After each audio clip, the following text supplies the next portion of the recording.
Okay. Okay. Welcome back, everybody. I'm going to do a quick intro again because this is technically going to be like a new video. And then I'm going to get straight into the opening. So, hello, everyone. Welcome to the Aging Journey podcast. We play games about time and aging. Today, we are playing a two-shot kids on bike scenario written by me called X Marks the Spot. This game is set in Chicago in the 1920s, which was synonymous with prohibition, speakeasies, and the rise of organized crime. We are using kids on bikes to play a mobster factions game, where our players are a crew of mobsters vying for territory and reputation in a member of the Anise Star, a conglomerate of 5 families loyal to the Red Syndicate. But this world we are playing in that houses this 1920s Chicago has a Christmassy twist. The players and I are using lines and veils and the X card and have discussed content warnings. And content warnings for this scenario will be in the description below. Okay. I think that's it. If you'd like to watch the session 0 and learn more about our characters in the world, you can watch that video. That'll also be linked below. Let's get started. I want a different song, I think. I want this one, maybe.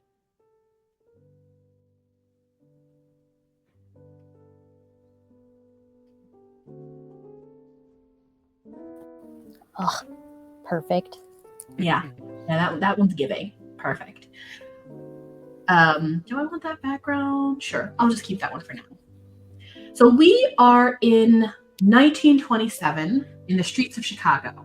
It is winter. It is that desolate kind of cold that gnaws at your bones. There's snow blanketing the streets, and there's also the sound of distant cars, as well as like the occasional clatter of metal hitting pavement in the alleys. Near the edge of an unlit alley, there's a soft glow of a cigarette.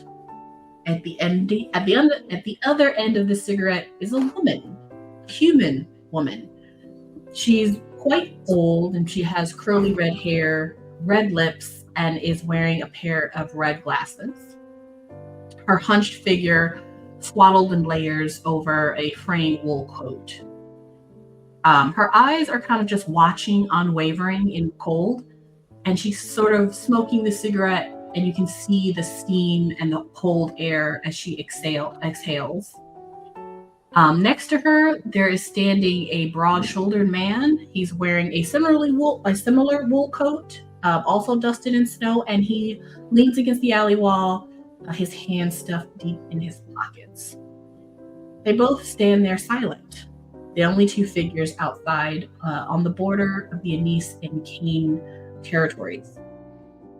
As the snow continues to fall, kind of swirling in the wind, there's a distant rumble of an engine that breaks the silence. The headlights of the truck flicker off as if it's arrived at its destination, stopping in front of the old woman and her large henchman. We're going to pull away from this version of Chicago and move to its mirror image, somewhere beneath the snow or perhaps high in the sky. We don't really know where this world is that we're traveling to. But we are once again in 1927 Chicago during this inky black night. And instead of a human woman standing on this alley, we see a human-sized rat. Her figure is twisted in an unsettling way.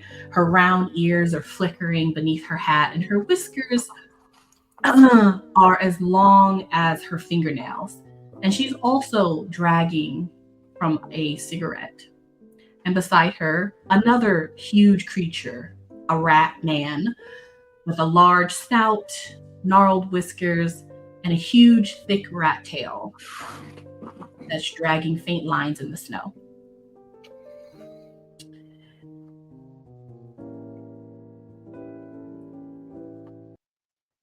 It is 10 days until Christmas, everybody.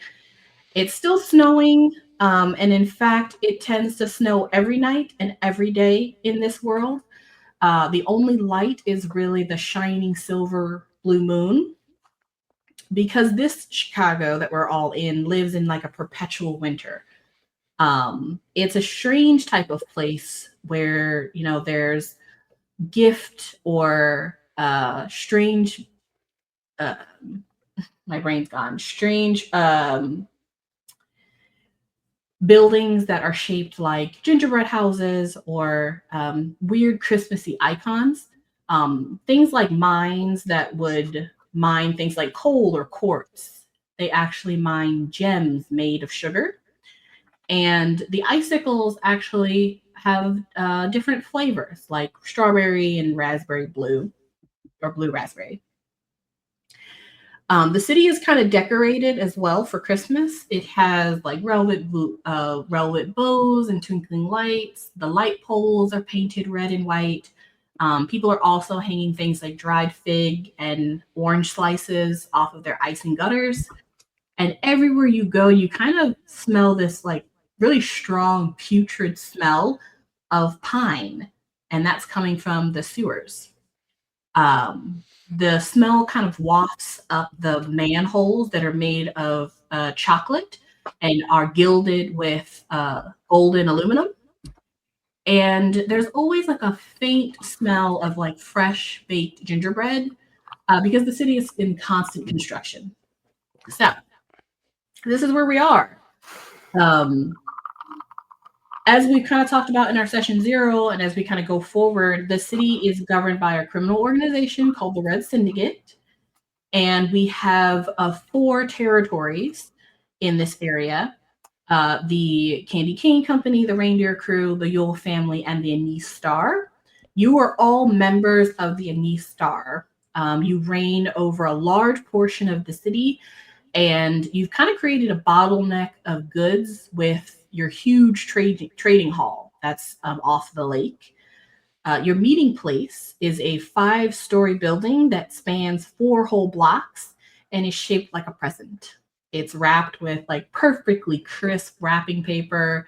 The exterior is like a gleaming surface of like rich, deep red panels that kind of shimmer like satin.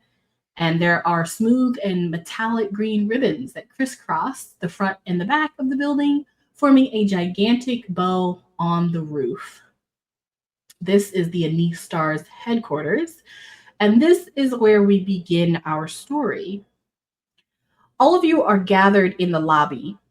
You each checked in already and were pointed to the direction of a set of gilded elevator doors. Your crew has been given the honor of representing the Anise Star as the official couriers of this year's Xmas drop. As the name suggests, X marks the spot. It is a place in Chicago only the Lady in Red knows about, where the most expensive and volatile of goods will be hand-delivered from a place you've never been. This is the first year the Anise Star has earned the right to guard and deliver these goods and deliver them to their processing and distribution location. You're all standing in front of the elevators. There's a few seconds that kind of like you're all kind of standing there nervously, perhaps excitedly, as the elevator slowly ticks down to the lobby floor. And as the gilded doors open, you all see a 4-foot chipmunk wearing a red uniform and a bellhop hat and white gloves. And he is standing quite upright and cordial as he simply holds the elevator open, waiting patiently as you all step in. Now, as you all step into the elevator one by one, I'd like you to tell us who you are and what we see. Let's start with Pan, and we'll just kind of go down the list and start with Pan. We'll do Lauren, and then Normal, and then Static. I'm just doing a description, right? Yeah. What do we see as you walk into the elevators? All right. Well, you see a very tall, very handsome, very sleek rat. My tail is gently lifted off the floor. I don't like it touching the floor. And I'm in a very nice pressed suit I got a fur jacket over my arm that I just took off, and yeah, I'm well groomed, very clean, and I'm a little older. Got some gray furs, but I'm I'm very handsome. All All right. right. Yeah, following Ratapold onto the elevator, see a 7 foot tall frost giantess, but looks fairly human. But a built uh, humanoid person. She is wearing like a sleeveless like vest. Like her skin has like a blue tint to it. Her hair is like nicely braided. Um, she's got like slacks on and then some boots. Um, yeah, it doesn't really get cold outside, so doesn't really need the coat. Um, and yeah, is carrying like a briefcase. Following behind them is a large brick wall of a man. Although where normal men are fleshy, he is covered in creamy white fur and has the head of a polar bear. He's dressed in jeans and a white t-shirt and has a brown leather vest with a furred collar around it. As he steps into the elevator, he just takes a deep breath through his snout. Taking her leisurely time and making everyone wait for her, a humanoid cat with blue tabby fur follows the rest of the crew into the elevator, snuggling into her warm jacket that has fur trim that matches her own fur very well. As you all step into the elevator, you again see the chipmunk bellhop. They push a button. They don't say anything to you or turn to you. They understand their station. As they push a button, you notice that there isn't a number on that button. And they also don't just press it and let go. They press it and hold. And you can feel the elevator move, but it's not going up. It actually feels like it's going backwards and then it goes down. As you guys hit your destination, the doors open, and in front of you is a really long mirrored hallway with a gold floor and ceiling. There's like large glittering snowflake chandeliers that are hanging from the ceiling, and at the end of the hallway is a huge iron door, but it's made to look like wood. And the handle is a solid iron wreath. As you all kind of walk down this mirrored hallway and see yourselves and your companions, I want us to flash back to earlier in the week when you're all, before you were given this news, when you were just going about your daily lives as your crew. Where are you all hanging out? Let's start with Frida, as you guys are, let's assume you're at the White Elephant, your headquarters. What are you doing on just a regular night?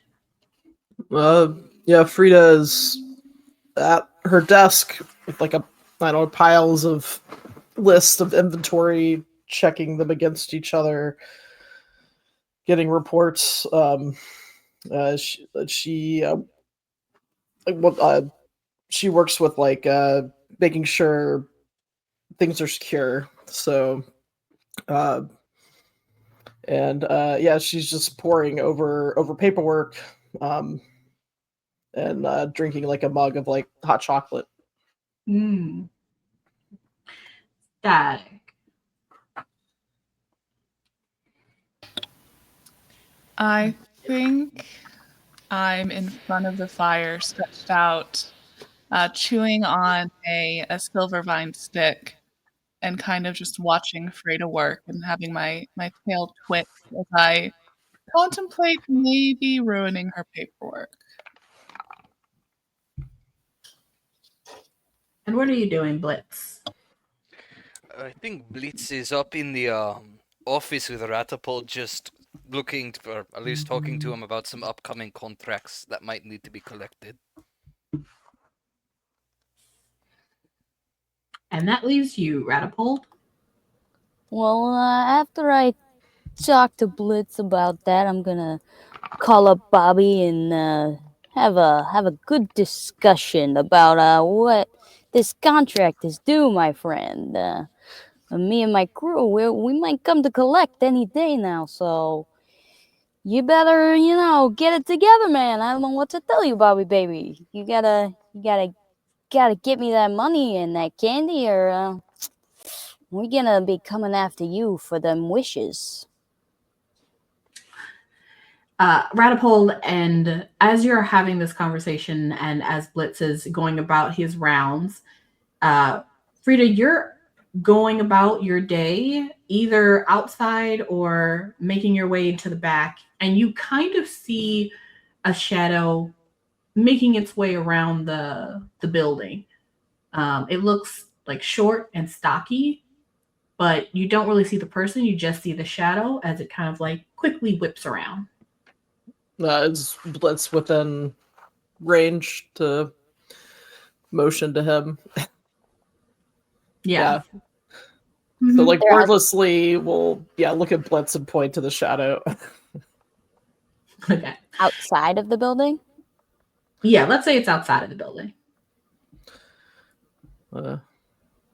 I guess she would talk to him and say, "What do we have a visitor?" Mm-hmm. Well, I'll look at my calendar. I don't think so. It's a suspicious. Hey, Blitz, why don't you check out the door, eh? Aye. Blitz will head over to the door. Okay. You head over to the door. Are you going to the front door? Towards the shadow or wherever I'm directed to go. Okay. The shadow is going, I guess it would be the back if you have a back door. You do like, kind of go around the corner a little bit, and you do see a small, what looks like a man from the back. He's sort of just standing like right outside of the back door. He's not trying to get in the back door, but he's also not like moving or anything. He's also wearing like just like regular clothes, not winter clothes. So he's wearing just like a pair of like lederhosen and some that are like basically long leather shorts and a short sleeve shirt. I mean, he's just standing there silently. What do you want? He says nothing. I'll go over and lay my hand on his shoulder. You lay your hand on his shoulder, and this seems to kind of like jolt him out of his stupor, and he kind of turns around, and you actually notice that this is a gnome. Ugh. What do you want, little one? He still doesn't say anything to you, but make a brains roll. Alrighty. DC is going to be, this is pretty simple, so it's going to be 5. Well. I think I have a 4, because it's what, +1 for adults? Yes, +1, so 4. Okay. He turns around, and you can kind of see that his eyes look, I'll say they look glassy, like misted over as if he's in a bit of a daze. He's not really registering you. He just kind of like he knows that you turned, like he turned around to look at you, but you feel like he's almost looking through you. I'm gonna pick him up by the back of his lederhosen and drag him inside. Throw him down in front of Ratapold and be like, hey, you know anything about this guy? Do I know anything about this guy? I'm gonna say you've never seen him before. Yeah, never seen him before. But doesn't one of you have a little gnomey friend? I think it was Fredda, don't you have a gnomey friend? Does it look like Charlie? It's certainly make a brains roll. Okay. Actually, because you know, no. Make a brains roll. DC is also going to be 5. 3 on the die. You said a +1 or no? Is it just the die? We get +1s to brains and charm. Okay, it's only a 4. Okay. Yes, this looks like Charlie. He looks like he's kind of out of it, but it does look like him. Here, bring him by the fire. He's not even dressed for the weather. Drag him over to the fire. Plop him down there next to Liv. You all drag him over, and he is mobile, like he's able to move as you like kind of like drag him over, and he does seem to just stand there. But then as soon as he's like standing there for a second, completely out of in some sort of stupor, he then begins to walk again, and he looks like he's headed somewhere. Oh, who wants to play a game of Follow the Gnome? Is he going out into the cold? Yes, he's going back outside. Ugh. Liv starts maybe stalking him a little bit. Her eyes are real big. He is, he's not quick, but he is moving with intention, although his face looks exactly the same. But he just goes back outside and goes back around to the back to your back door. And again, just stands there watching the back door. Hold on, let me put on my fur coat. There we go. Okay, cozy. Now, let's go. Is our back door got anything written on it? I'm going to say just looking at it, no. But if you all want to interact with whatever that space is, so it's like the back door in your back building, you can just tell me if you're looking for anything in particular. So if you're looking for writing, you can easily see there's no writing. No writing. All right. Liv Yeah. is just kind of batting at the gnome, seeing if she can get any kind of reaction. You get no reaction. This is the worst Alright. toy anyone has ever sent us. Yeah, well, I know some magic people, so maybe I'm gonna look for some magic.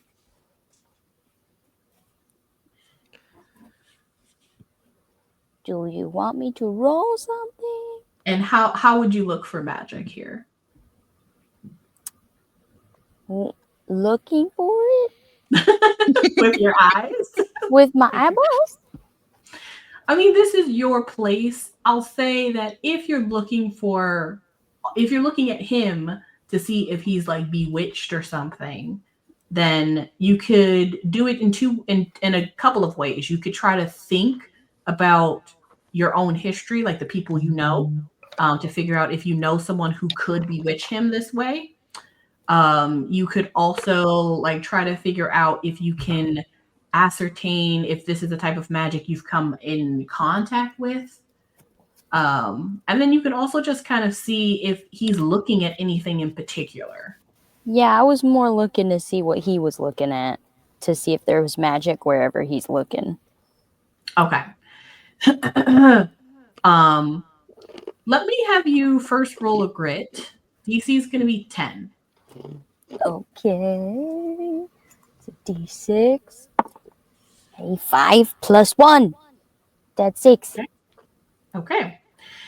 You don't see magic per se, but you do see something strange, like something that's different, but it's not seeable by anybody. If that makes it's almost like when you're looking at the wall that he's looking at, you can kind of see like a heat wave, or perhaps more accurately, like heat is coming off of the building, hitting the cold, and then you can see the air change. Yeah, the air's all wobbly. Mm-hmm. Can I take a deep breath and see if I smell any dark magic, any particular flavor of magic? Mm-hmm. Yeah. Roll a grit. Let's do a DC. I think you have a really good snout. Let's do a DC 8. Excellent. Let's roll.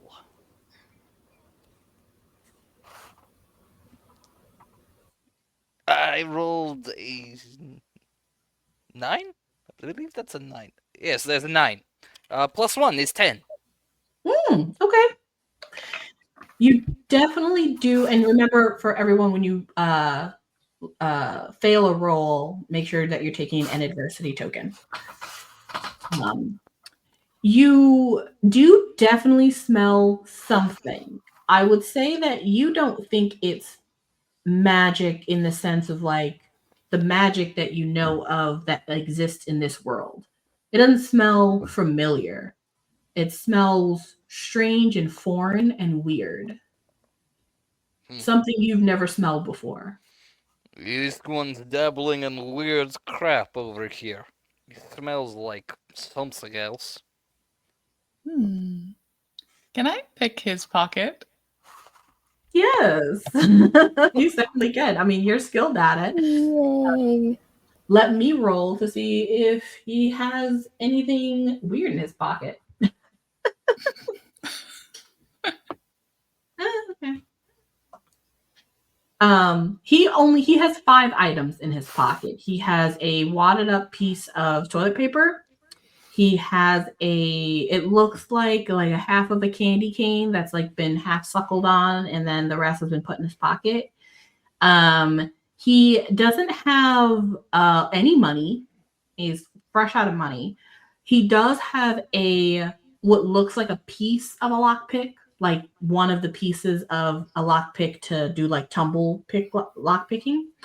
So is that 3? He has, let's say he has kind of like a random ball of like either like rubber bands, looks like something maybe has taken from an office. And then the last thing he has is, it looks like he has a little piece of paper that's been crumpled up. Is there anything written on the paper? Go ahead and roll grit. It's going to be a DC 10. Okay. That's my 8. Ooh, 3 on the dice. There was something written on it. You can kind of see that it had something on it. It doesn't look like it was like a word. It looks like it was a set of numbers. Good for you to have a look. Yeah. So going to be the same. Grit, DC, 10. And anyone else can also, while you're all there, you can also all roll. That's a 14. Okay.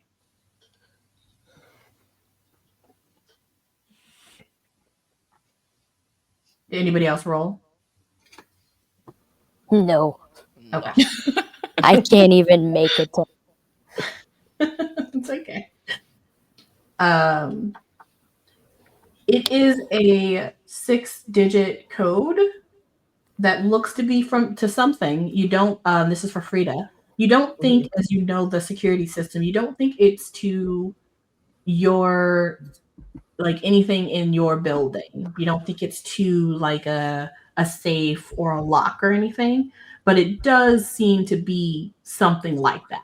So it's either a combination to a lock, a combination to a safe, something like that. What has Charlie been into today? Dark something. Oh, man. Is he? Do you think he's sleepwalking? I mean, he falls asleep a lot. You want me to shake him up, see if he wakes up?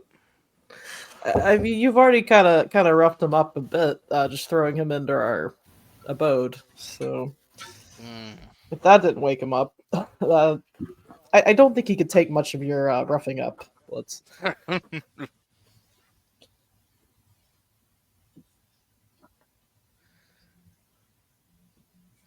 What would you all like to do with good old Charlie?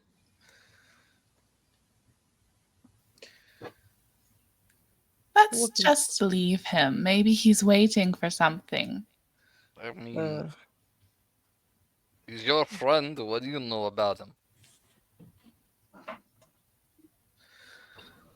I mean, he's quite good at testing my systems, but we don't go very far past work.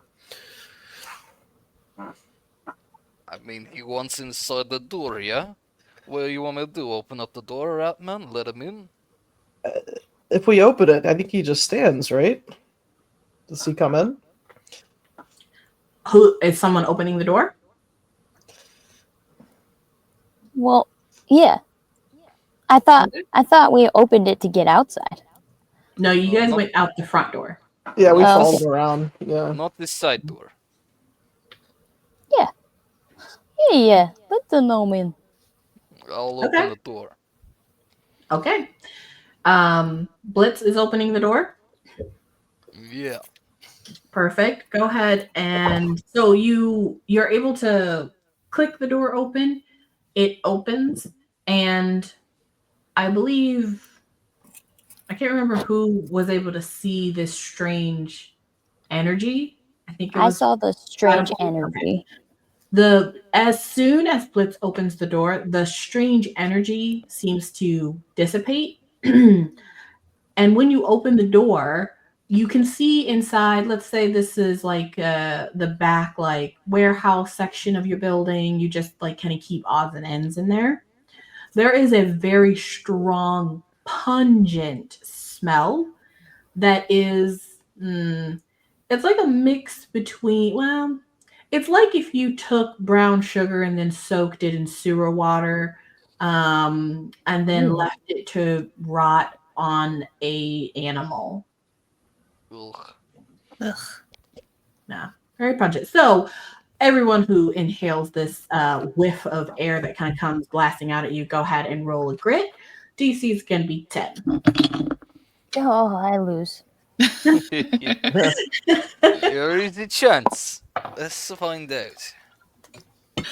I mean, the good news is I rolled an 8, Roll the which is 4. as high as I could roll. Also rolled a 4. Okay. So I got Don't 5. forget to take your adversity tokens when you fail. Oh, wonderful. Frida, what did you get? 6. Okay, everyone failed. Okay. I'm failing forward. It's a pretty horrendous smell. I would say maybe Ratapold, you would have smelled at least like the sewer water because the sewer water is essentially smells like very, very strong pine. So it's basically like pine sol, but like mixed with weird rotting meat and sugar. It's very, very unpleasant. Yeah, you don't take like any damage or anything like that, but I will say, who got the lowest? I got a 4 only. Ratapold, you pass out. I rolled. Who We got get a +1 though, right? I think because I also rolled. No, 4. that was a plus. That was with the +1. Oh. And then who got a 6 or higher? I got an 8 on the dice. 6. 6. And then Blitz, what did you get?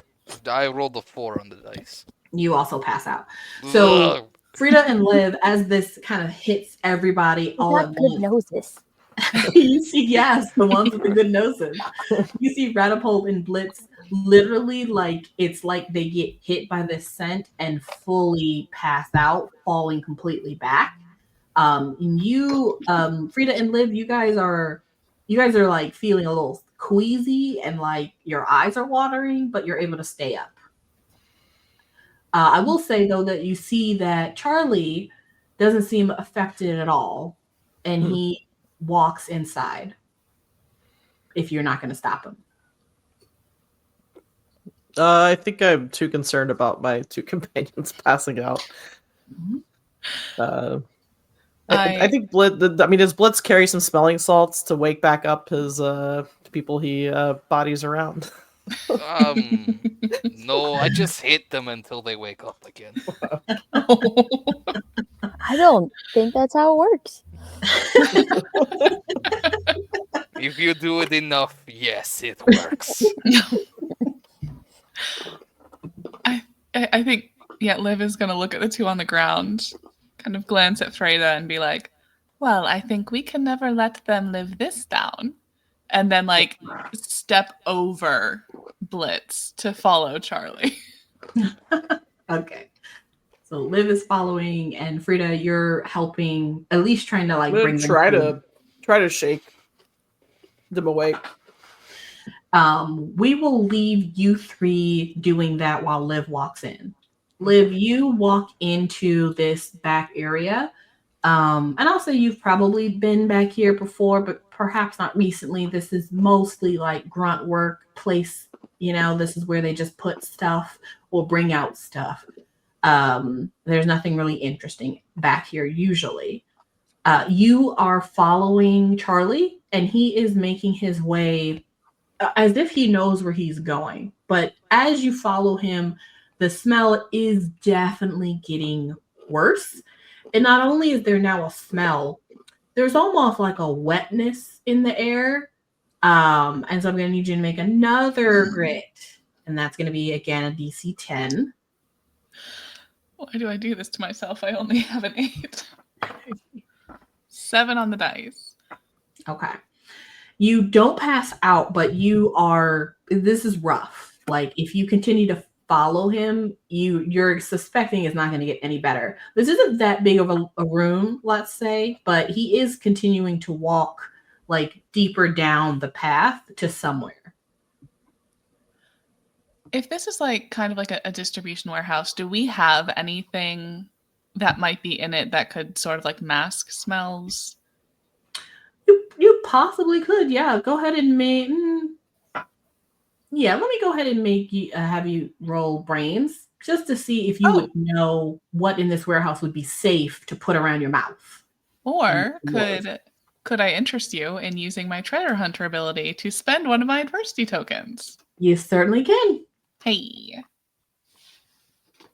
Yeah, you find like a box of, I don't know, I was going to say rags, but that wouldn't really make sense. Maybe something that you can definitely take out and wrap around you. So let's say scarves, like winter scarves that are all packaged and ready to be shipped out. They're nice and fluffy, and they'll cover your nose.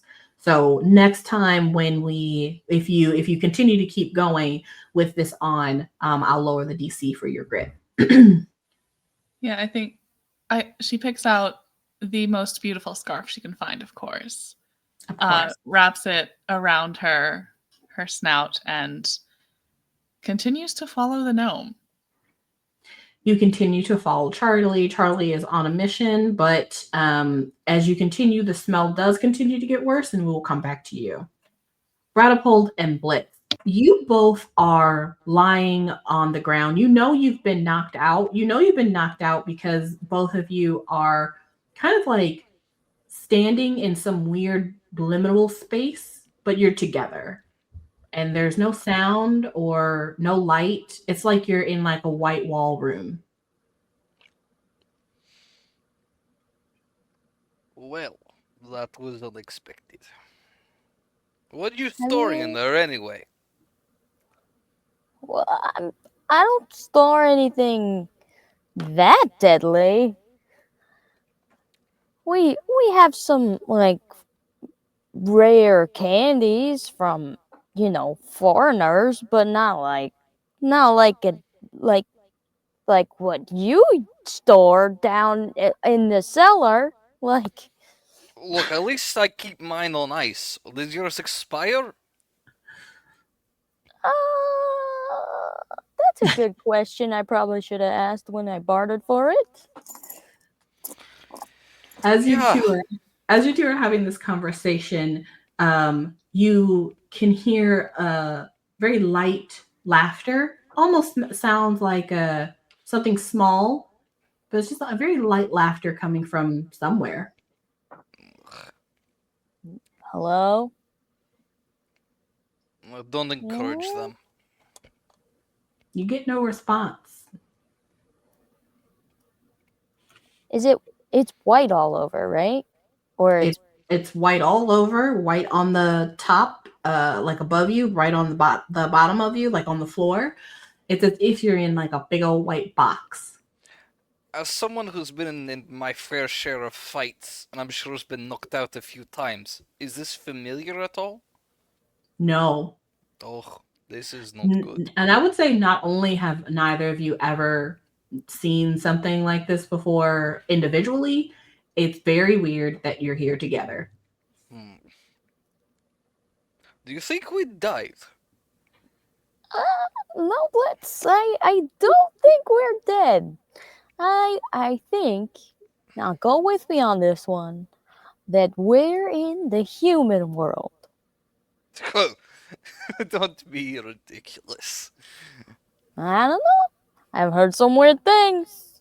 I mean, but it's always got so much noise. It is all so large. I mean, for small people, they have very large structures. That's some of the myths I've heard. I've heard other ones. I don't know. They might just all be spirits. I'll look around and see if there's any what are else around here. You can both look around, you can even walk around, you can try to find like the edges to this, you assume it's a room, but even as you guys get further away from each other, you don't seem to hit anything. Even when you go in opposite directions of each other, you don't seem to hit anything. You assume it's endless. Until, of course, you hear the giggling again. It's just like a small little, as if someone sees you and is kind of hiding, waiting for you to find them. And we will cut back to Fredda, who's on the outside, and she is kind of slapping you guys back and forth, trying to wake you up. Fredda, what are you trying to do to get these guys up?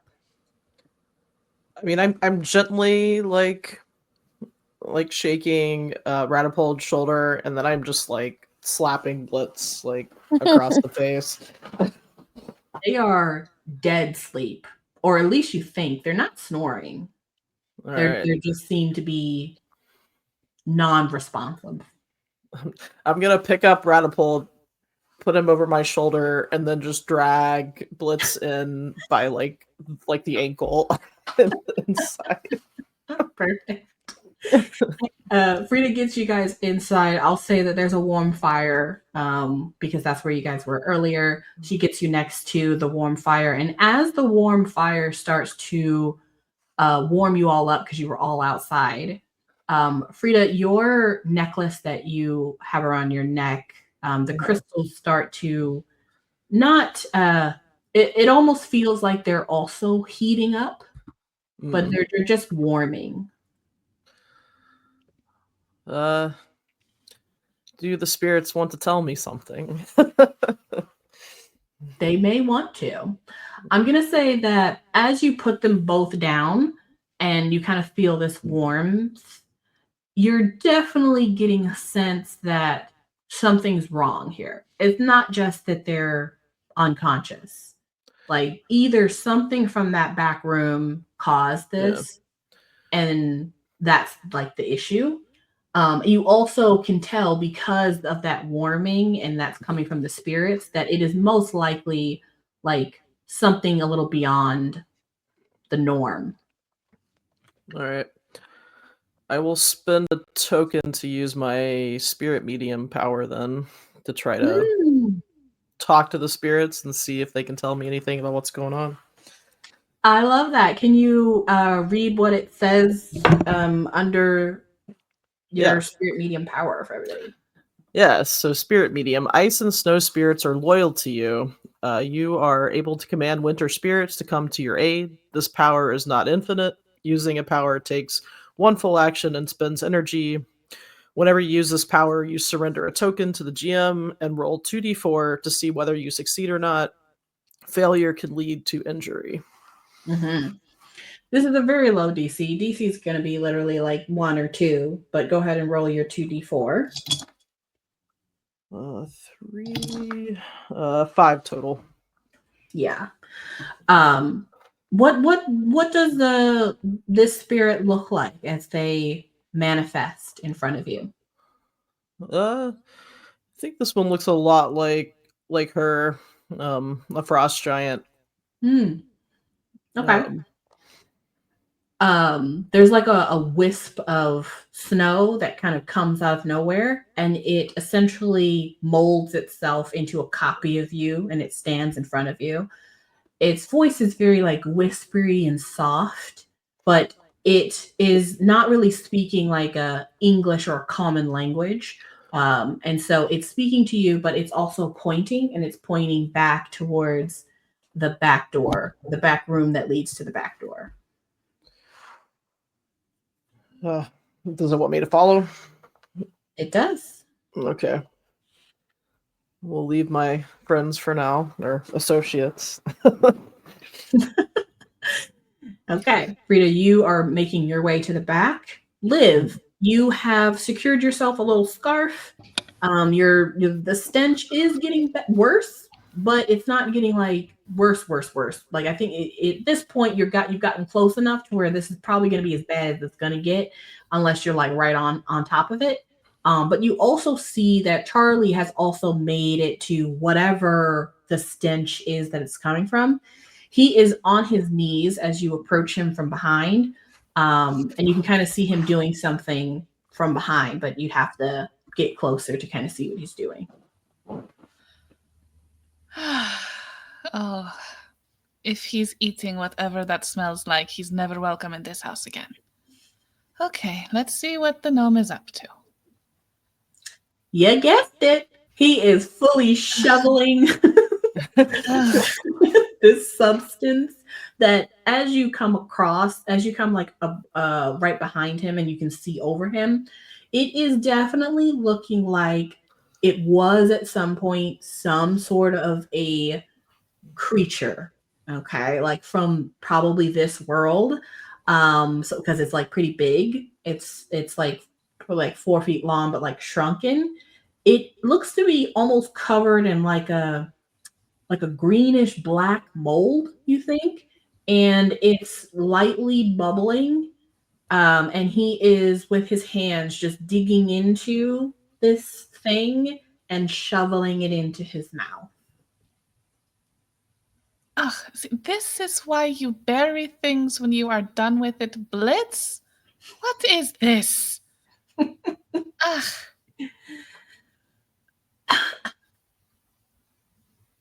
Can I tell at all why, how? Like what's going on? Yeah.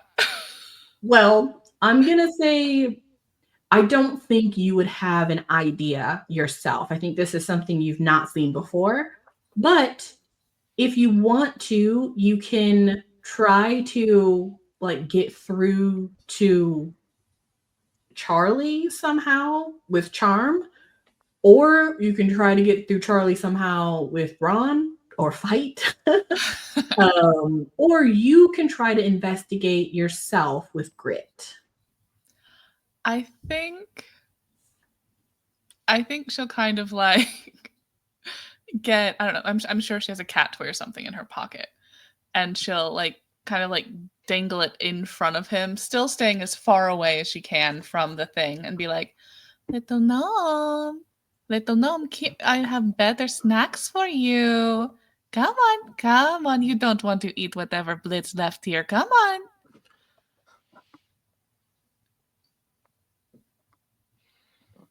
I'm trying to convince him to snap out of it and talk to me. I think you're muted. Yeah, my Alexa's about to go off. I was trying to stop it. So sorry, you want to try to get his attention essentially with the cat toy? Mm-hmm. Well, I think that's going to be charm. Okay. So let's see if you can convince him to tear himself away from his ravenous snack. Ooh, got a 10. Didn't let you tell me the DC first, so I'm going to assume that was really good. I think because you are well attuned to gluttony and hunger in this way, the DC is pretty low, but also this is something you've never seen before, so the DC was going to be like 5. Perfect. I rolled a 10 for it. That is 5 over, which means you tell me what he does. Oh no. I think he kind of like hears the jingling of the cat toy first, and his hand still kind of dripping with whatever he was eating, looks over, and somehow, even though he is a gnome, his eyes also do the big cat thing, and he just kind of like leaps for the toy. Love it.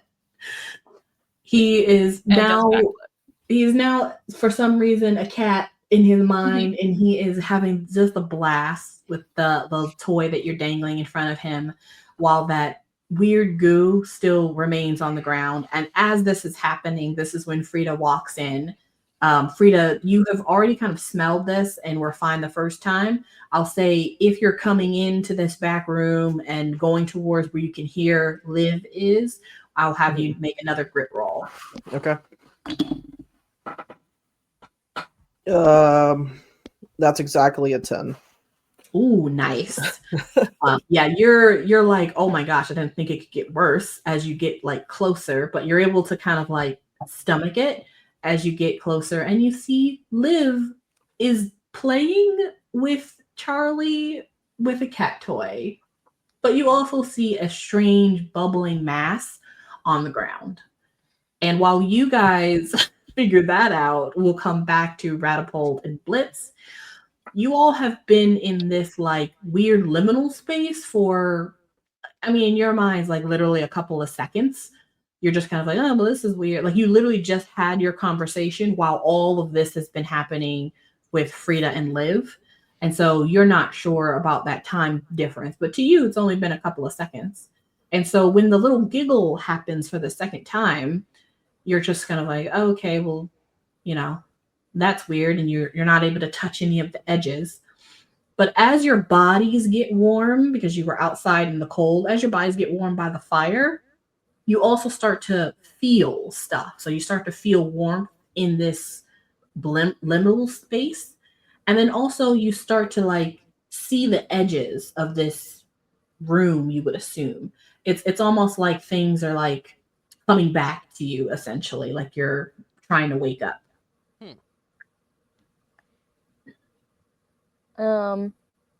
Ratapold wants to try to convince whatever's giggling to come out of hiding.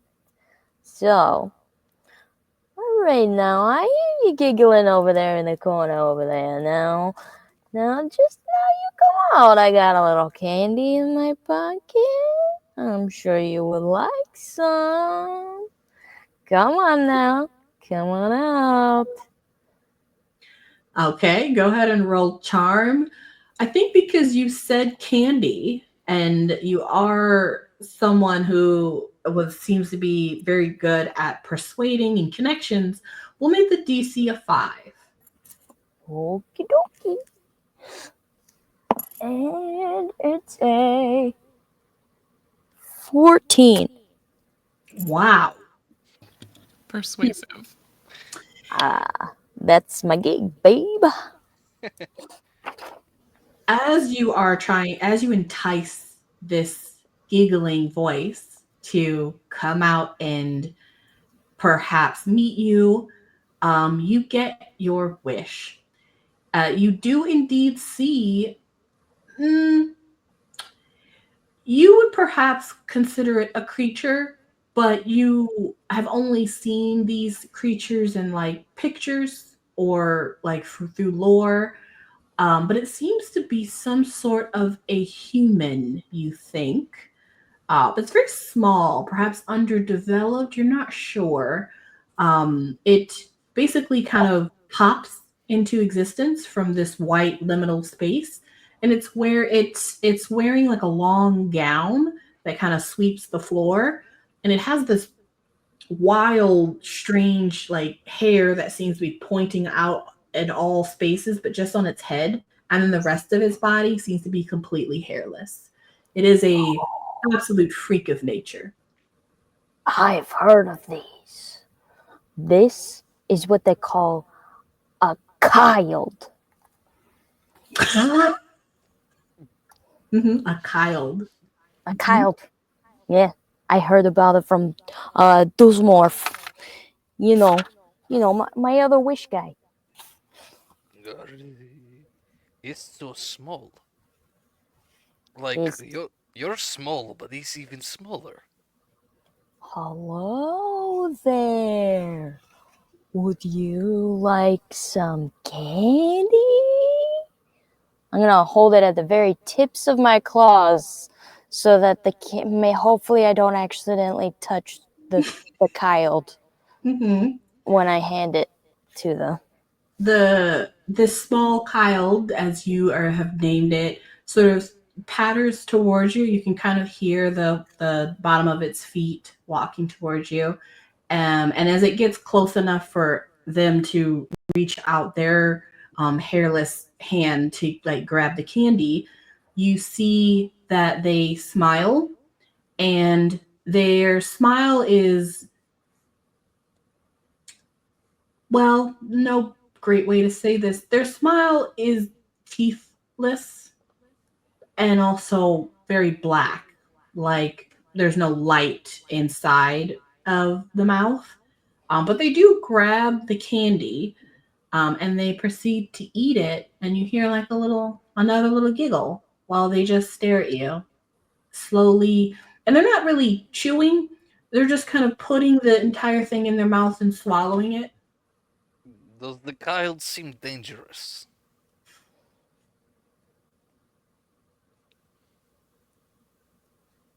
Oh, you asking me? Yes. I don't know. Well, perhaps with the help of Ratapold, since he knows a lot of the lore, go ahead and make a brains roll, and then I want Ratapold to also make a brains roll, and we'll put you guys as ones together and see what you get. And the DC is going to be like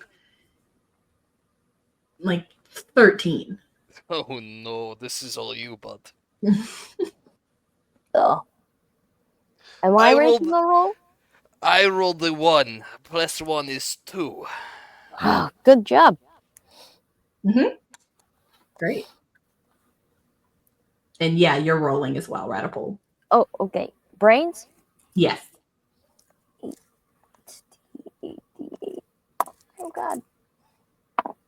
Oh, I also rolled a 1 plus 1, which is a 2.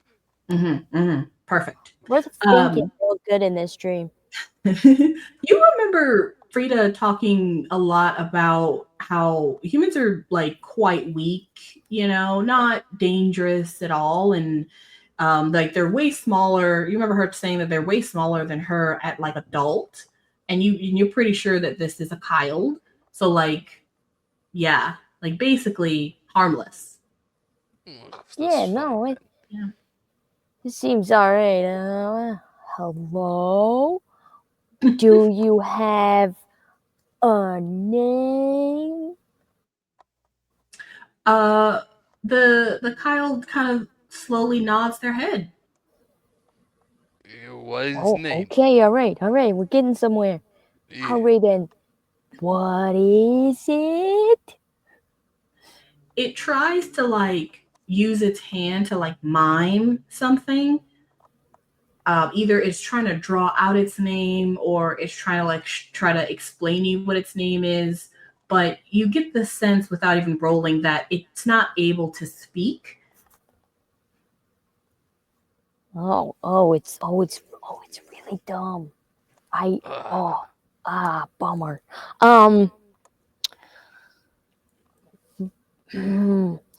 If it can't talk, I don't know what to do with it. Don't you have like a notepad or something? You're always carrying. I have some sometimes, but not right now. I have. No. I have a comb and a handkerchief. And Aren't you candy. supposed to be like taking care of like bank accounts or something? No, that's free. It seemed to be very interested in candy, but perhaps because it's, not very smart, it'll think anything's candy. I'll pull out a stick of beef jerky and just like stick it out like between two of my claws. and like hold it down to the child. It comes forward and takes the little stick from you. Again, shoves it into its like empty mouth. At this point now, you guys are very warm. You can almost feel instead of that like you're in this weird liminal space, it almost feels like you're somewhere, and you can kind of tell that like any minute now, this space is going to end. And the beef thing goes in their mouth, and they kind of like do like a twitch of their head as they seem to eat that, and all of a sudden that item becomes regurgitated in front of you, and it now is giving a different noise. It's no longer like a giggle or anything like that. It's more of a growl, and it's looking very upset. Oh, It's bad. It's bad. It's bad. The fur on the back of my neck like starts to rise. I like go behind Blitz. Kill it. Kill it with fire.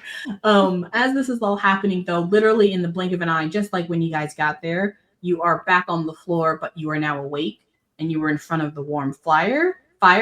And Fredda and Liv are nowhere near you. Fredda and Liv, what are you guys doing? I think Liv has gotten too into her own game, and she started also playing with the toy, with the gnome, and that's probably what Fredda walks into. Is the spirit there leading Fredda? Yeah, as the spirit gets closer, they disintegrate before Liv can see them. Okay. What's going on here? Oh, your friend was eating that thing over there, so you should probably talk to him about not eating things like that. What is that thing? Disgusting. Ugh. Yeah. I couldn't even wake up our companions.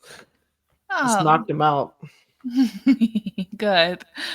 We'll keep this in mind for later. I don't think this is something we should carry around.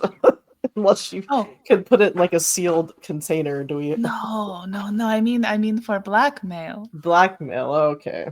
I mean, how embarrassing to be a very important rat king or a very big bear man and being knocked out by little smell. Liv and Fredda, you guys are having this conversation, and you are not paying attention to what Charlie is doing. He gets over rambunctious, and he accidentally is going to bite you. Go ahead and make a contested fight roll. It's going to be against his fight, which his fight is going to be the same as your. Well, actually, he's a gnome. He doesn't really have anything, but I'll give him a D4. I don't think he'll have to be a fight. Actually, and he's biting me. Yes. Oh, good. So, hey, 4. Okay. He gets overzealous and he accidentally bites you, but it doesn't break skin or anything like that. You're able to kind of, shoo him off, but it does leave like a weird thin film of like some sort of black sludge from what he's been eating. And you can see that while it's on like your coat, it begins to kind of like move, sort of like slowly moving towards you. I hiss at it and I start shaking my arm at Fredda. Get it off. It's on me. It's moving. It's on me. Get it off. Try to like just grab your coat off quickly. Not my coat. Yeah, you're able to take the coat off and throw it over. And should I burn it? No. Just get the thing off of it. I'm not touching that. That's where's I don't know. Where's Blitz? He can we can rub it onto his fur. I want my coat back. At this point, I think Ratapold and Blitz join you guys, and we'll not have you guys do grit rolls. We'll just say that you're able to stomach it and get to to Fredda and Liv. Oh, good, Blitz. There is something on my jacket I need you to fight. Hey, what do you... I don't fight small things. They're too weak and squishy. Oh, then it should be easy for you, mister. I fall asleep when I smell a bad smell. What was that? I don't know what you're talking about. What is Charlie currently doing? Is he still trying to bite us? It's a little gremlin. As they come in, are you guys paying attention to Charlie? I think after No. he tried to bite, I think I pulled the coat off and then I don't know. I kind of just want to like put Charlie like in air jail. Okay. I think he's fairly docile right now. I think if Liv is no longer playing with him, though, he will go back to trying to eat the sludge on the ground. I'm gonna put him in air jail for that for sure. Don't eat that. Okay. Hold him by the lederhosen, right? Ratapold and Blitz, as you guys walk in, you see Fredda and Liv kind of having a conversation, and then they look over to you, and behind them, you see this fairly large black sludge in the corner of this little warehouse, and next to it is Charlie, who you now know is a friend of Fredda's, and he's just doing like this, like phantom grabs, not realizing that he can't grab what he's trying to grab. But he also already has this weird moldy substance all over his hands and his mouth, and his eyes are still very, very glazed over.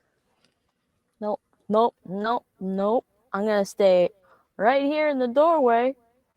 Way over here. What is that? I'll go over and take a look at this. Do I recognize? Is he one of mine? Is he one of Ratapold's? Do we know what this is? He is a friend of Fredda's. But No, the sludge on the the ground. sludge. Does it look like something I've dragged in? Identify the person. Yeah. It's not even a person anymore. There's it's basically a body-sized sludge. Do we have like torch or something? I don't want to leave these here. We want to burn down our own place. Do you want to touch it? No. Well, It's then how would we get it into the porch? No. Torch. Oh, Torch.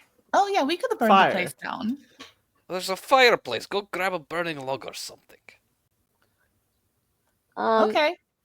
I'm going for the fireplace to burn the place down. Yeah. Let's not burn the place down. But can I do like some kind of roll to think about the magical creatures that I've had to deal with and make deals with to see if I know what leaves sludge like this all over? Because I don't think it's us. Yeah, micro chart roll. This is fairly difficult since this is something you've not seen before, but let's do a DC of 8. Is this a charm roll or a brains roll? It's going to be charm because these are going to be your current connections. So you're trying to figure out if you've made the right connection somewhere. That's fair. All right, here we go. Oh, that's good. 13. That's very good. Okay. You do know, well, let's say your very special friend, the magic man, as you like to call him, let's say that he has told you many a tale about very strange things in the other world. One of them being a strange mole that is really hard to get out of basements and concrete. And you know that it can take over anything and it eats everything and anything because it's a fungi. And so you think it's probably that. So basically you think it's something that is feeding off of this creature that's from here, but it's not magical. It's probably from the regular world. It's a human thing. Yeah, kill it with fire. I'll go get another torch. You guys could probably, scoop it up with something without touching it, and then just put it in the fireplace and have it burn. I'm not touching it. Frida, do we have any large shovels around here? Checks like inventory sheet. Yep, and gives them the exact location, like over on this shelf. Mhm. I'll go get See? a large Frida's shovel. specialty. You're able to scoop it up in like 2 batches, really. You guys are gonna have to really scrub the floor, probably like really treat this area for a while, a couple of months, but you do get it up. What do you do with Liv's coat? Burn it. It also goes on the fire. And as you're all I will miss you. as you're all sitting or standing or laying next to the fire watching this weird goop burn, Liv's coat burn, and just remembering this strange time, you'll notice that what's his name, Charlie, he eventually comes back to his senses, like as you're burning this stuff, but he doesn't. Fredda, you'll notice that he kind of comes back to his senses and then kind of freaks out because he is, of course, covered in some sort of weird sludge. And he definitely feels like he has eaten it. And so he's not feeling great. He's feeling real bad. But he seems okay other than that. He's definitely going to need his stomach pumped. And then we come back to present day. Because that was all a flashback. Good. I know. Good. We come back to present day where one of you is opening the large iron door. It creaks open, and the very first thing that kind of hits you is the very strong smell of rosemary. It kind of bellows out into the hallway as you all walk in. And inside you hear, hold on. I have a thing. Hold on. Yeah. Inside, you hear jazz music playing. You also hear voices. You can kind of hear laughing, and people are smoking, people are having a good time, people are drinking, and this place is kind of like a large room that's been made into 2 sections. So there's like a bigger section to the left of this hallway that you've walked in, where the door is behind you, that is mostly like a bunch of tables, like wooden tables where people are eating and drinking and having a good time. And then there's a bar on that side. And then on the other side, you simply see, this is also like a large room with no window, so it's very dark in here. But on the right side, you can kind of see that there is just one table. It's another round table, and there is a lone figure that sits at this table. This is a person that is kind of like has her head down, and she seems to be like deep in her work. She has like different cups of like hot chocolate that she's been drinking on throughout the night. It's clear. And then all around you, you guys can kind of see that there are like hanging rosemary from the ceiling that's like drying. And there is a fairy that walks over to you all, who you could assume is like the maitre d' or the head waitress, seeing that you've all come in. She is actually glowing like a bright yellow. And as she kind of gets closer to you, she begins to dim herself, and she's actually a pixie, but she has long braided hair that's in like a high bun. She's wearing a little cocktail dress and black stockings, and she kind of gets right up to all of you in the middle of this room. Good evening, everybody. Welcome to New Star Lounge. Table for 4. We have an appointment. Oh, and she kind of looks back at the table where the one person is sitting, and they kind of like look up for a second and go, yeah. And she sort of like smiles back at you guys. Like, okay, well, let me know if you need anything. I'll take you over. and she kind of walks over, and she basically leaves you with this person. Now, you all know who this is.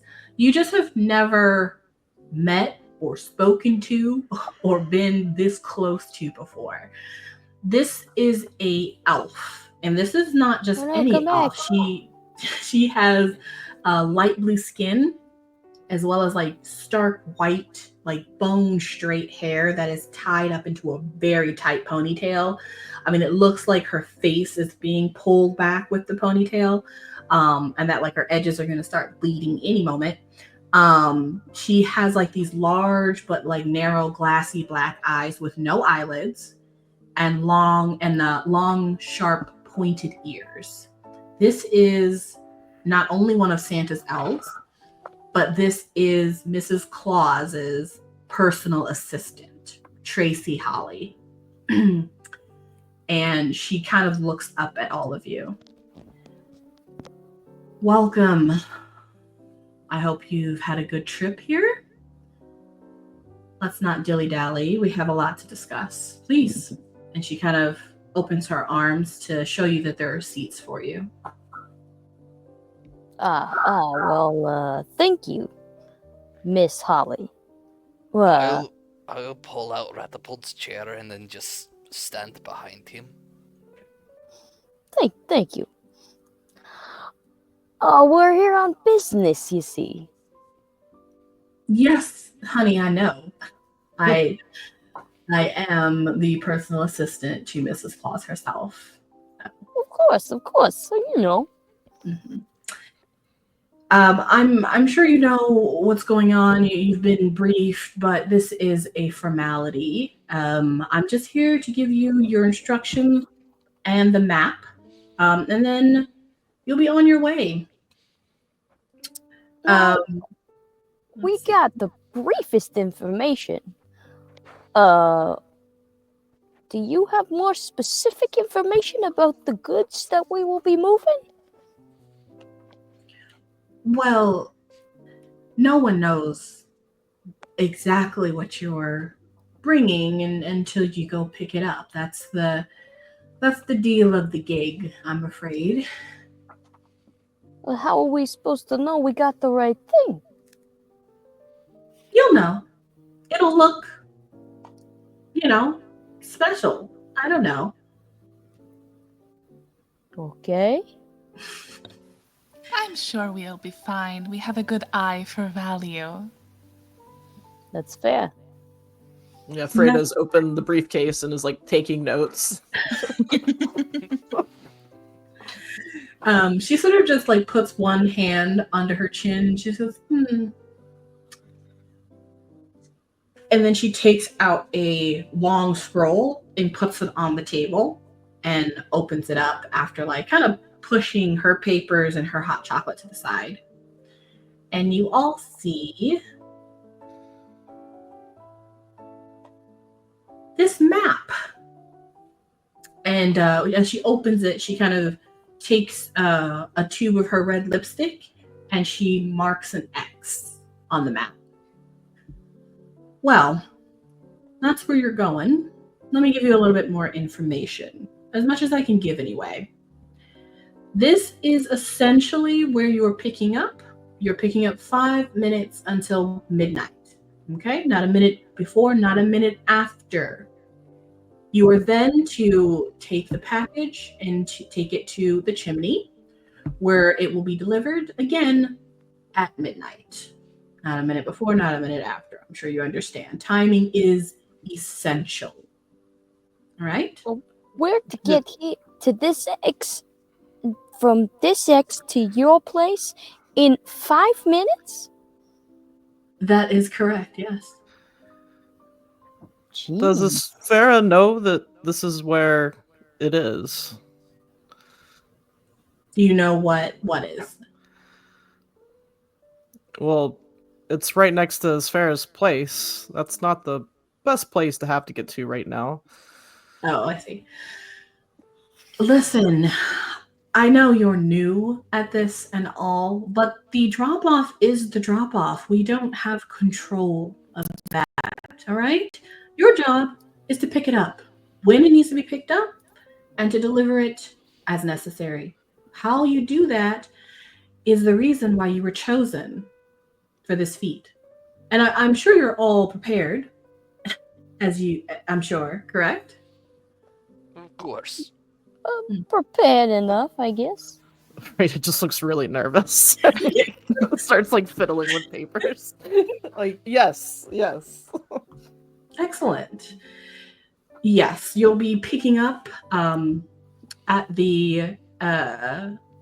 this location. Where it is exactly, I'm not 100% sure. It's in this area. But again, you'll clearly see when it's dropped off. Now, there is one other thing you'll need to get before you go. You'll just need to get the magical satchel. You've been briefed on this yet, or? No. A magical satchel. Well, that's a new one there, little lady. She kind of takes a deep breath in and a sigh and puts on her glasses. Right. And then she kind of holds up a piece of paper. Yes. It's a magical satchel, as I've said. You can get the bag portion of the satchel, I believe. Oh no, it's okay. No, I'm misremembering here. So you can get the satchel from Rudolph. We used to keep them separate, the satchel and the strap, but we don't do that anymore. It's a long story. Anyway, you can pick up the satchel from Rudolph, and then that should allow you to pick up the items as they were, because they will be coming unprocessed and unwrapped. I'm sure you're familiar with how to handle, precious cargo that will need some fragile handling, right? So you're going to pick it up. You're going to go to Rudolph's, grab the satchel, go to the drop-off location, pick up the package, and then drop off the package at the chimney. Very simple and easy. And you have 9 whole days to do that. So, any questions? Great. So, if there are no questions, then we'll go ahead and just get you signed up here. And so what she does is she closes the map, hands it to probably Ratapold, and takes out, and actually she doesn't even take out, she snaps her fingers, and in front of her contracts appear. Lovely. So if you could just get signatures down here. Hold on now. I'm very thorough. I like to read my contracts. So I'm going to take them and read them really slowly. Okay, you do that. As Ratapold is reading the contracts and Tracy is looking fairly annoyed, she's sort of like tapping her finger on the table. She sort of like waves her hand up to the girl who you all saw earlier. Letty, sweetheart, can I get another hot chocolate? No whipped cream this time. I have told you this several times. Letty comes over and she says, I'm so sorry, Miss Tracy. Absolutely, right away. And she kind of looks at you do you guys want anything? And before you can answer, Tracy just goes, they're not staying, darling, just me. And Letty walks away. So on these contracts, it basically states exactly what she said. You are to go and get the specific satchel. It can't be another satchel. It has to be this magical satchel. You are to procure that and use only that for the pickup. You are to pick up at 55, so 11:55 p.m. Not a minute early, not a minute late. You are to deliver at the chimney at 12 midnight. Not a minute early, not a minute late. You are to make sure that the package is secure. So like it's in the satchel and there aren't any like damages to it during your delivery. And you are to make sure that no one knows about the location of the pickup throughout your days as you're doing your prep and you're doing your pickup and your delivery, as well.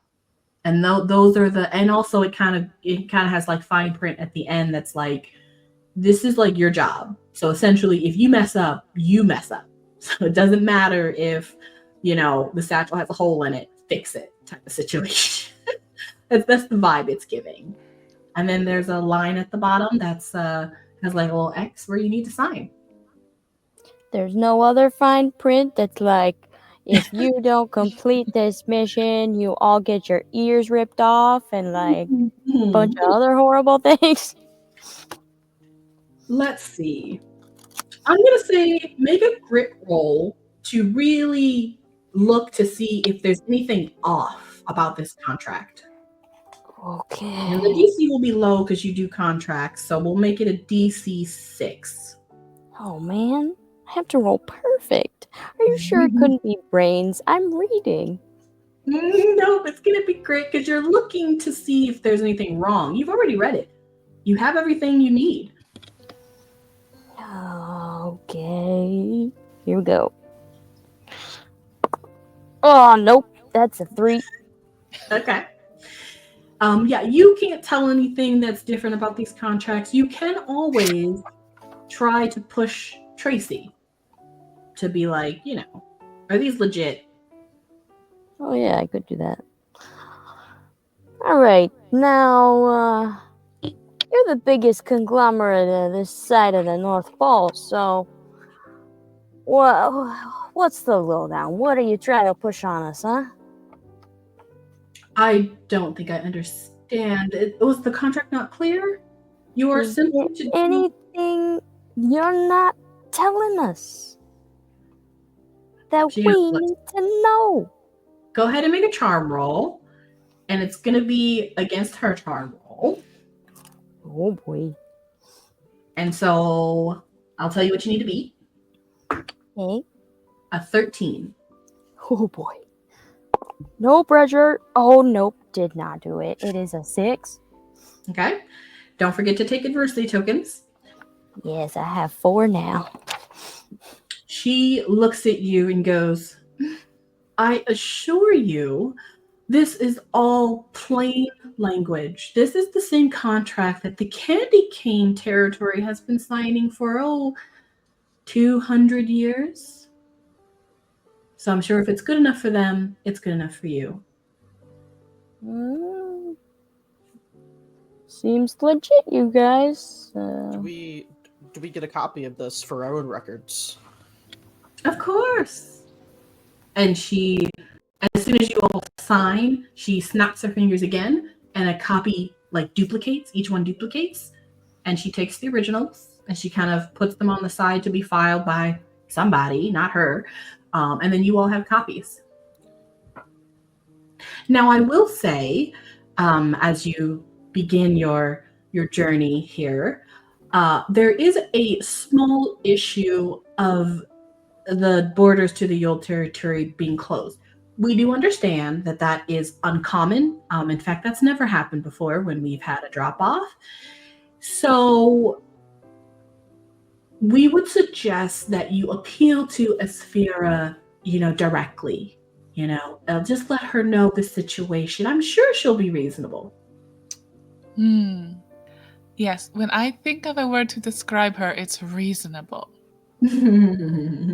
Fredda just is just shaking her head yep, the old boss. Yep, she's gonna be real reasonable. Hope you left on good terms. I did not. Says under her breath. Oh, don't worry, she still likes me. We'll be fine. Oh, and I almost forgot. Silly me. It is very important that you not stray from this work. It's going to be an extremely difficult couple of days just doing your prep and getting everything together and making sure that you have your T's, crossed and I's dotted and whatnot. Because once the night comes, you have no, wiggle room, essentially, So given that, I have been given special permission from the Lady in Red herself, to provide you all with some sort of a way to help you get around in terms of, communicating with other territories, perhaps sending an envoy to Asphera, things like that. A friend, a companion, if you will.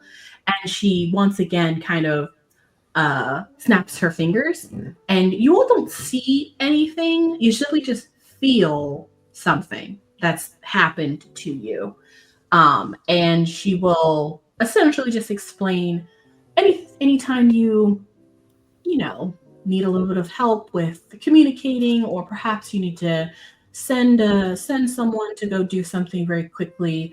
These little friends of yours are instant kind of like mail services. So they'll pop up wherever you need them to go, and they'll pop right back to you. Much more convenient than getting one of your thugs to run across the city. What do they look like? Did they just like pop into existence? They did not. You simply feel that you have the ability to pop them into existence. While she's still talking to you, do you want to do that? Yes. Is that a yes from everyone? I mean, do we all are sharing one, or we all have one individually? Are You each all of have one individually. I don't think Fredda would pop hers out, but I don't think she's going to discourage somebody from doing that. Yeah. Okay. I will say that since you guys are in the middle of conversation and this would impede conversation, perhaps kind of like Fredda kind of looks at all of you like, let's relax. Let's do this when we get outside. Are they loyal? Fredda looks at Tracy. Absolutely. Undeniably. This is just a gift, but I don't control them, and the chimney won't control them, and you'll have them, I guess until you don't want them anymore. I don't really know. But yes, they are absolutely loyal. They'll do pretty much anything you ask within reason, or within whatever they can do. They don't have, an expansive amount of tasks. But I'm sure you'll figure that out. Oh man, free labor. Letty comes back with her drink and sets it down for her. Well, I think you are all set. Toodaloo, enjoy. Happy holidays. And she starts to sip her hot chocolate, just waiting for y'all to leave. I'll turn over to Letty and I'll say, one eggnog with peppermint, please. To go. She sort of smiles and nods at you and walks off. Is there whipped cream on the hot chocolate? No, she doesn't like whipped cream. She specifically asked for no whipped cream. Damn. I got it wrong, so I could take it. Are we supposed to take the map with us? Is that given to us? I believe she already gave it to Ratapold. It's rolled up in the scroll. All right, cool. As you guys are kind of leaving, Letty comes out and stops you to give you your little to-go cup. It is it's in a glass jar because they don't really use plastic here. But it's in a little glass jar, and it has a little lid on it, and she's put a little heart and your name on it. I'll take a big swig, and just as I'm drinking, my eyes look over to the secretary lady and just dead eye stare at her for a good second or two before I finish my sip and walk away. She doesn't seem to respond that much. She's kind of just sitting there with one arm up, just kind of watching you guys, sipping her hot chocolate, just kind of what a boring interaction, essentially is what she's thinking. As you guys walk out, though, she is going to say, oh, and if you're able to see Rudolph, please congratulate him on his wedding. And then you all walk out. you now have free reign of the territory. Do we want to take a bio break real quick though, and then kind of finish up this scene because I think we're done at 7, and that'll be session 1.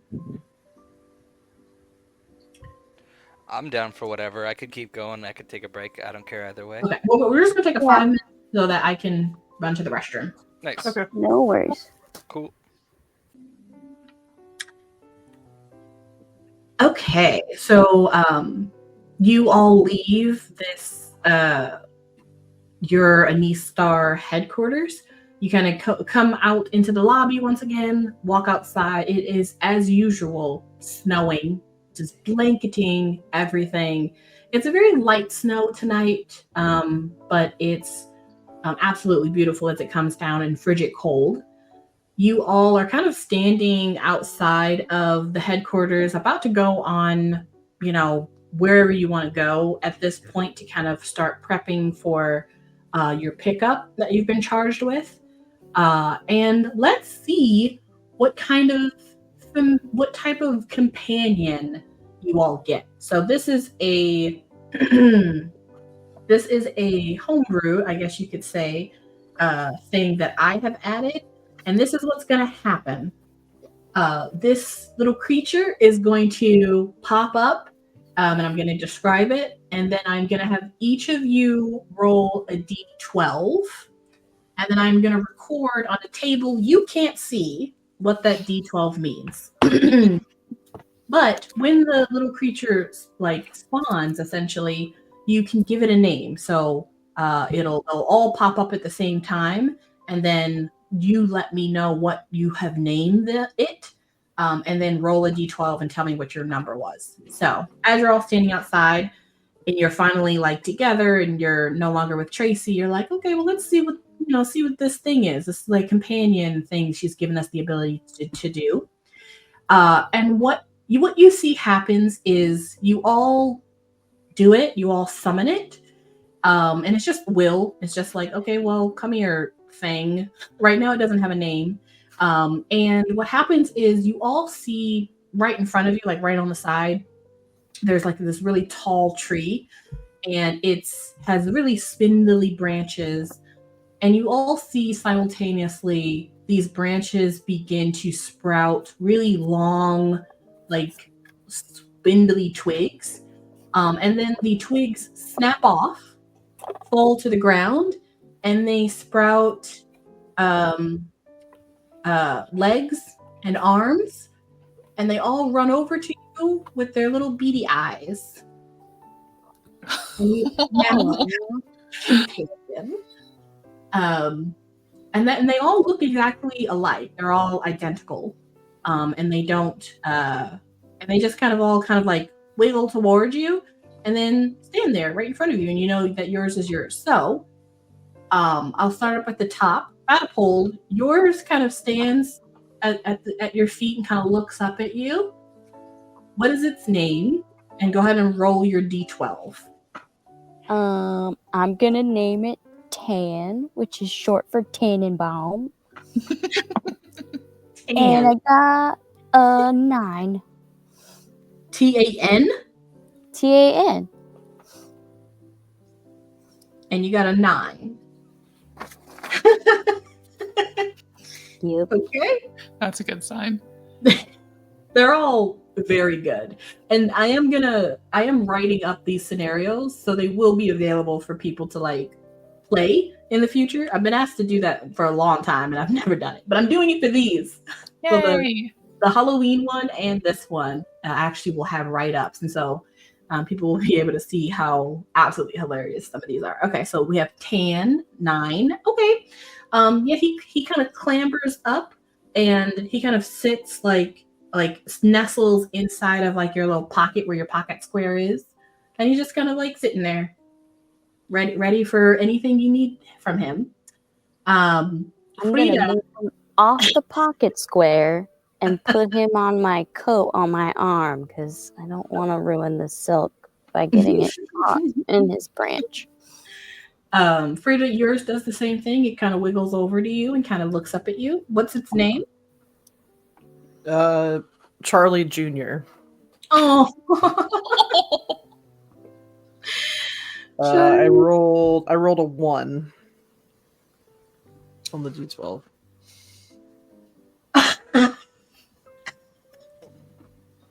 Perfect. Liv, yours does the exact same thing. What do you name them? Smudge. Love it. I got a 4. Great. And Blitz. And you can't name them Twigs. You're muted if you're here.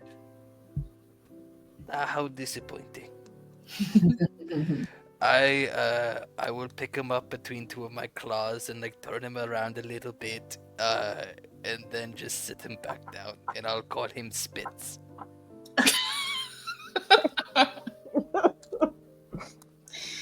Spitz.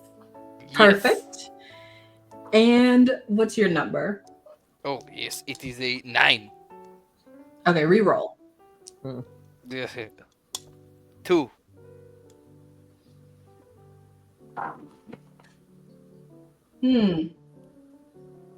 Okay. You all now have perfect little perfect little creatures that will do your bidding. Just make sure that you give them very clear instructions. They are bound to you and only you, so nobody else can give them instructions. They will always try to do exactly what you ask. And you can call them at any time simply by like calling their name, and they will simply poof into existence. And then when you want to send them somewhere, so let's say, head to Rudolph's and ask him this question, he will literally just poof wherever Rudolph is. Nice. And I think that is where we will end session 1. Thank you all players for an amazing opening to this 2-shot. So that's half the game right there. And I know so much to do. so much to do in so little time. But this is great. And then thank you, listeners. Hopefully you will listen to our session 0 and our upcoming second session. So thank you all very much. Have a great day and have a great holiday. I'm going to end recording. Nice. Bye. Bye.